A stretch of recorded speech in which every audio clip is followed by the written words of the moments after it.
So the second way you could do is using a number line. The steps are same as area model. Okay, here's my example. Find two fractions, which are these guys, equivalent, which means equal.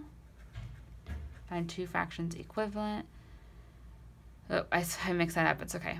Find two equivalent fractions for 1/2. So here's what we can do. Draw a model of the fraction. My model is going to be, instead of the area model, it's going to be a number line. So I need to draw a number line. Okay. So I have 0 over here, 1 over here.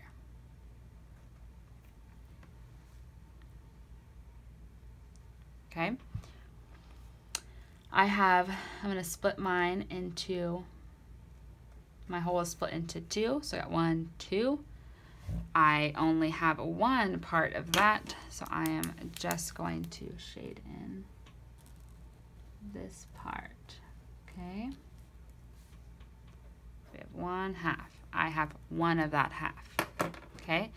Step 2 is draw the number models needed under your fraction and divide the same. So I gotta draw 2 more number lines because they want 2. And I divide the same. So I divide it in half, divide it in half. Okay. Step 3 is divide extra models in half again and shade. So I divide this one in half again and this one in half again, and I still shade the same amount. Okay, so I still am shading the same amount. Bless me. Okay, so now instead of a half, I have 1, 2, 3, 4. Right, now I have 4 parts instead of just 2, I have 4. Okay? Now I gotta do this one in half again. So I have 1/2, 1/2, and I gotta do it again. Okay? I gotta do another one over here. Right here. Okay.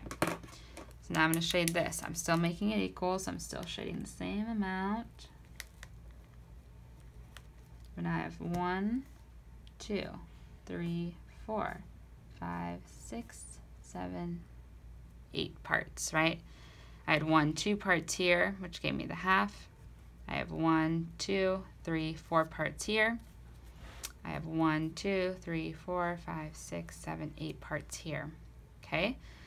So this first one I had was equal to 1/2. I had 2 parts, I took away 1. My next equivalent fraction, I have 1, 2, 3, 4 parts. I took away 1, 2. And my last one, I have 8 parts, which is my denominator. I took away 1, 2, 3, 4 parts.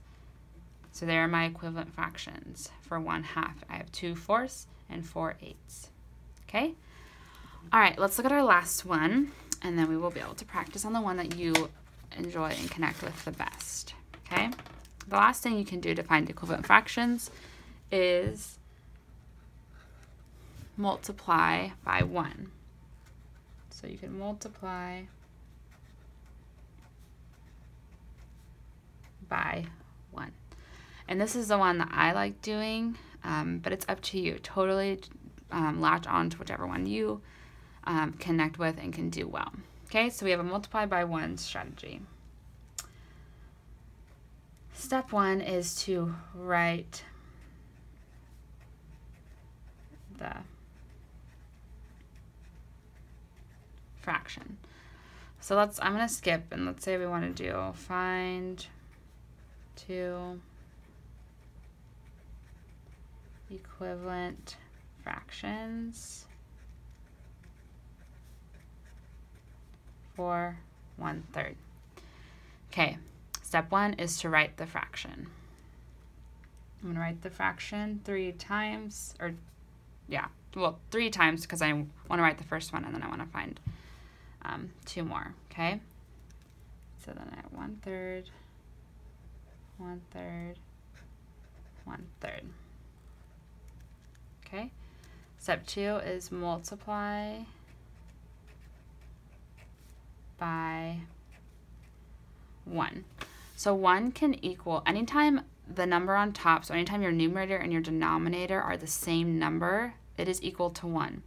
So instead of just, you're not going to write multiply by 1, you have to multiply using the same type. So you have to do a fraction. So you could do 2/2, 3/3, 4/4. It really doesn't matter. 5/5, 6/6. All of these equal 1. Because when you divide, remember this bar means divide. So when you divide 2 divided by 2, what do you get? 1, right? When you divide 3 divided by 3, it's 1. So when you multiply, when you're trying to find the equivalent fraction, you can choose whatever 2 numbers or whatever number you want to put as the numerator and denominator to multiply. It really doesn't matter, okay? So let's do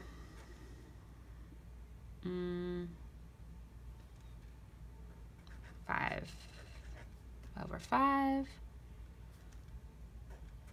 And let's do 4/4.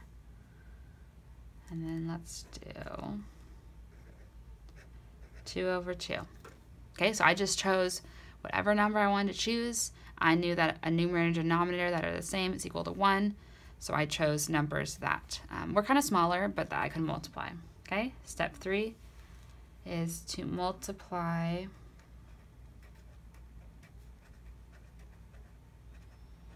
across. Okay, and then 4 is to solve. So when I say multiply across, all you're going to do is you're going to multiply the top and multiply the bottom across. So I could do 1 times 5 is 5. 3 times 5 is 15. So 5/15 is equivalent to 1/3. Let's do that again. I could multiply top and the bottom. 1 times 4 is 4. 3 times 4 is 12. So here's another fraction that's equivalent to 1/3. Okay, let's take a look at this one. So I can multiply on top, multiply on bottom. So 1 times 2 is 2. 3 times 2 is 6. Okay, so here's another equivalent fraction. Okay, so there are 3 different strategies that you can do. I give you 3 equivalent fractions, so you had even more. But you really only need 2. But I wanted to show you how you can really use anything to find. You could do 5s, 4s, 3s, 2s. It doesn't matter. You're going to get equivalent fractions regardless, okay? So I'm going to give you a problem, and you can do whatever strategy works best for you. So let's do, for homework, let's do find 2 equivalent fractions for, let's do 1/5. So give me 2 fractions that give me, that's equivalent, equal to 1/5. You can do the area model, you can do the number line, or you can do the multiply by 1 strategy. Okay?